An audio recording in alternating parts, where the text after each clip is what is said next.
Remember when only China had to deal with the coronavirus? The West had plenty to criticize about Beijing's handling of the crisis back then, when Europe and the US didn't have to get their hands dirty. Rights-restricting measures should also be implemented with consideration to the public's willingness to comply with government control efforts.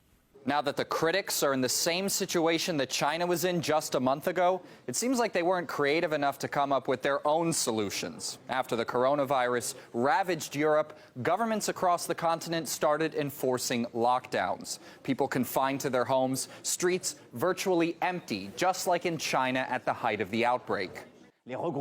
Outdoor gatherings, family get-togethers and social functions will no longer be permitted. Walking to meet friends in the park or on the street will no longer be possible.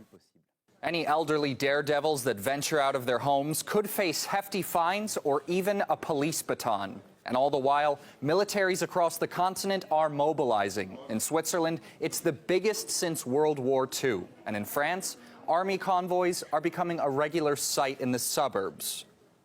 Si on me dit pas qu'on se prépare à être confiné, l'Arzise.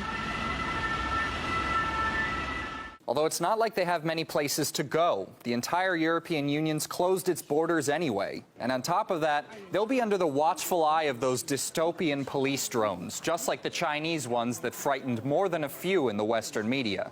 The country taking some extraordinary measures to contain this outbreak. Police are using drones equipped with a public address system to tell people to wear face masks and stay indoors. That's to stop the spread of coronavirus. And drones are flying up to people in public and yelling at them for not wearing masks. In fact, we're hearing of mask shortages. Drones, soldiers, lockdowns. Whenever communist China does it, the Western media loves to call it all authoritarianism. But what even makes these measures democratic or not? At a time of crisis, shouldn't people be focusing on which measures are the most effective?